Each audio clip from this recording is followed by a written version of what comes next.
America, over 200 black churches were burned to the ground. Not in one year, not by accident. This happened across generations, from the end of the Civil War to the late 1990s. Most people never heard the full story. Tonight, you will hear it. These were not random fires. They were targeted, they were planned, and for over a century, they were ignored. This is not about opinions or politics. This is about facts that were buried, numbers that were hidden, and communities that were silenced. The question is simple. Why did this happen for so long? And why does almost no one talk about it?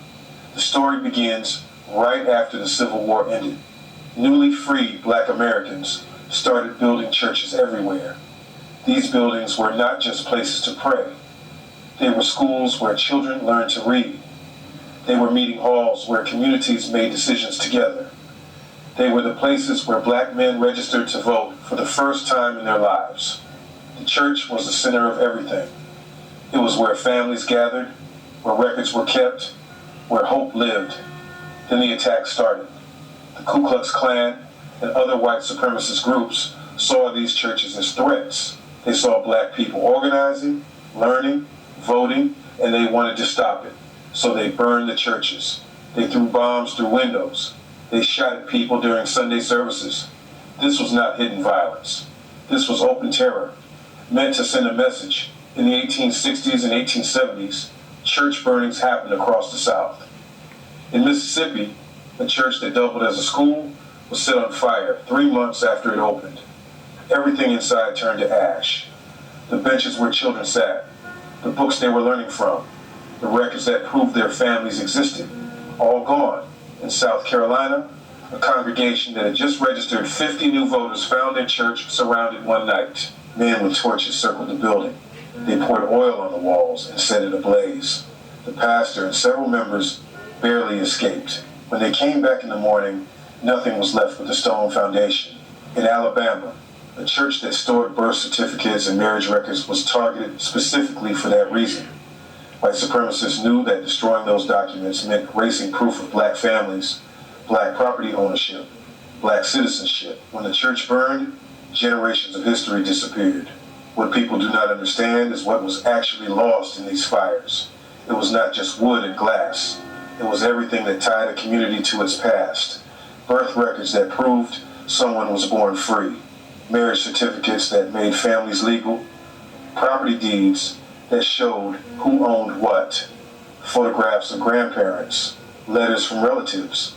Bibles with family trees written inside the front cover. All of this was kept in the church because the church was the safest place. And when it burned, entire communities lost their proof of existence. The violence was constant.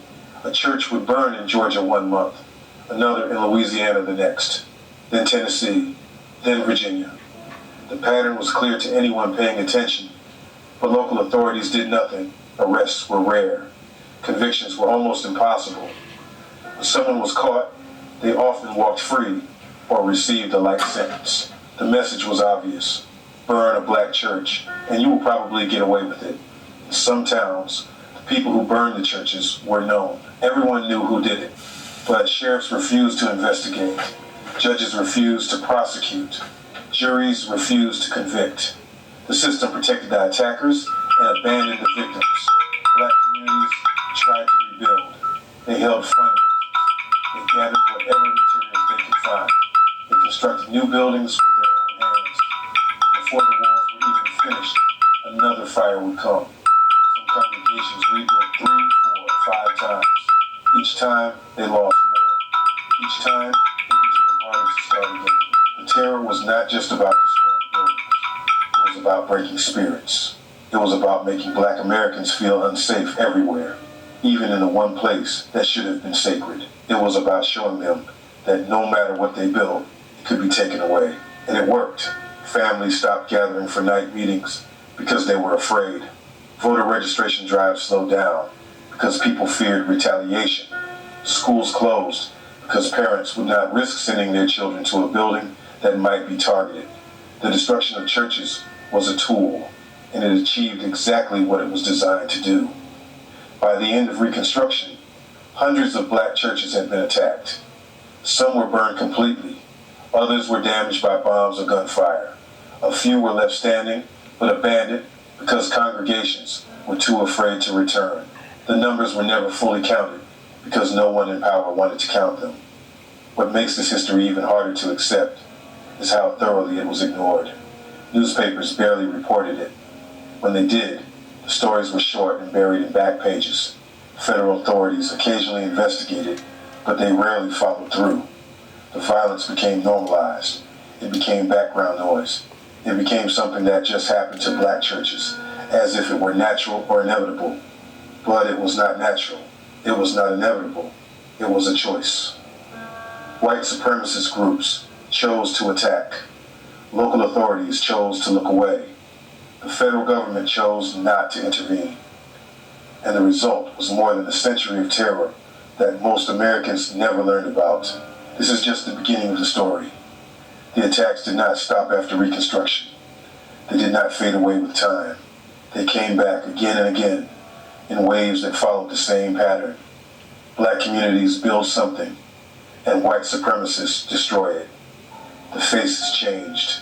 The methods evolved. But the goal stayed the same. Before we proceed, subscribe to the channel and tell us in the comments where you are listening from. The 1950s arrived with new hope. Black Americans pushed harder for their rights. They organized, they marched, they demanded what the Constitution had promised them a century before. And once again, the church stood at the center of it all. In Montgomery, in Birmingham, in Jackson, in Atlanta, black churches became meeting places for activists. Pastors opened their doors to organizers. Congregations listened to speeches about voting rights and desegregation. Children attended workshops on nonviolent resistance in church basements. The church was not just a spiritual home anymore. It was the headquarters of a movement that white supremacists wanted to destroy. The attacks came fast. On September 15, 1963, 4 girls were killed when a bomb exploded at the 16th Street Baptist Church in Birmingham, Alabama. Denise McNair was 11 years old. Addie Mae Collins, Cynthia Wesley, and Carol Robertson were 14. They were in the basement, getting ready for Sunday service. The blast tore through the building. It shattered stained glass windows. It collapsed walls. It left a hole where children had been standing moments before. The nation saw the photos. 4 caskets, grieving families, a city in shock. But this was not the first bombing of a black church in Birmingham. It was not even the first that year. Between 1947 and 1965, Birmingham had so many bombings targeting black homes and churches that people started calling it Dynamite City. The 16th Street Baptist Church was just the most famous attack in a long campaign of terror. And Birmingham was not unique. In Mississippi, churches were bombed and burned throughout the 1960s. In 1964 alone, more than 30 black churches in Mississippi were attacked. Some were small country churches with wooden walls and tin roofs. Others were larger congregations in towns. It did not matter. If black people gathered there, it became a target. The Mount Zion Methodist Church in Neshoba County, Mississippi, was burned on June 16, 1964. The congregation had been meeting there since the 1800s. They had hosted civil rights meetings. They had registered voters. A few days after the fire, 3 civil rights workers came to investigate: James Chaney, Andrew Goodman, and Michael Schwerner. They were murdered by Ku Klux Klan members, some of whom were local law enforcement officers. Their bodies were found weeks later, buried in an earthen dam. The church burning was not a side story. It was the reason those men were there in the first place. The destruction of the church led directly to their deaths, and the people who burned the church knew exactly what they were doing. They were sending a message: stay out, stop organizing, or you will be next. In Georgia, churches were firebombed. In South Carolina, they were shot at during services. In Louisiana, bombs were planted under church steps. In North Carolina, crosses were burned in churchyards. The methods varied, but the goal was always the same: stop the movement, terrify the people, make them too afraid to gather. Federal investigators came sometimes. The FBI opened files. Agents interviewed witnesses. But arrests were rare. Convictions were even rarer. In many cases, the local police were involved in the attacks. Sheriffs looked the other way. Prosecutors refused to bring charges. Juries, made up entirely of white men, refused to convict their neighbors. Even when someone was caught, the punishment was light. In 1977, Robert Chambliss was finally convicted for the Birmingham church bombing that killed 4 girls. It had taken 14 years. He was sentenced to life in prison, but he was the only one convicted at that time.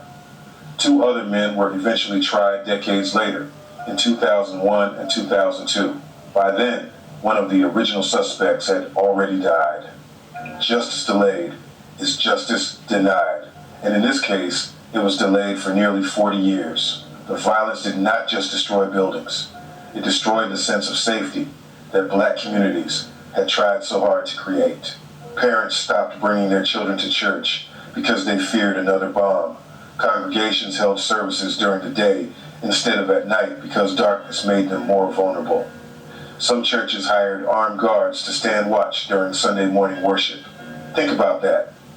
People had to bring guns to church to protect themselves while they prayed. That is what the Civil Rights era looked like for black Americans in the South. That is what it meant to fight for equality. Every act of worship was an act of courage. Every gathering was a risk. The psychological damage was deep.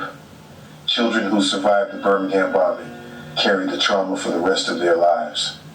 Sarah Collins, the younger sister of Addie Mae Collins, was in the bathroom when the bomb went off. She was blinded in one eye.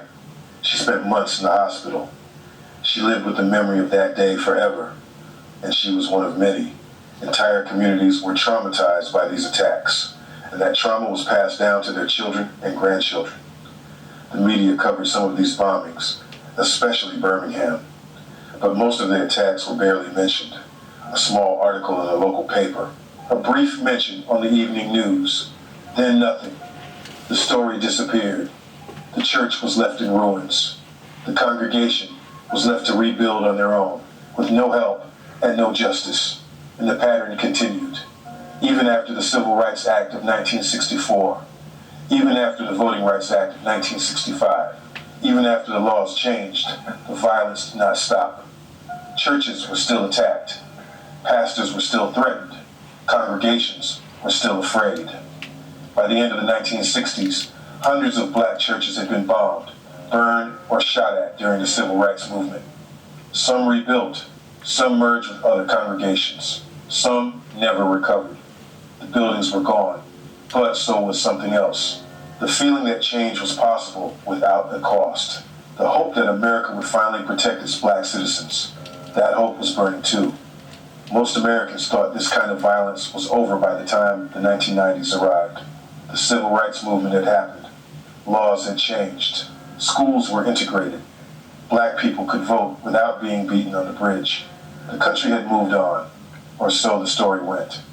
But between 1990 and 1997, more than 200 black churches were set on fire across the United States. 200 in less than a decade. And most people barely noticed until it was too late. The fires started quietly. A small church in Tennessee burned down in 1990, then another in South Carolina, then one in North Carolina. At first, local authorities called them accidents, faulty wiring, old buildings, bad luck. But the congregations knew better. They saw the gasoline cans left behind. They smelled the accelerant. They found the racist graffiti painted on the walls before the flames took everything.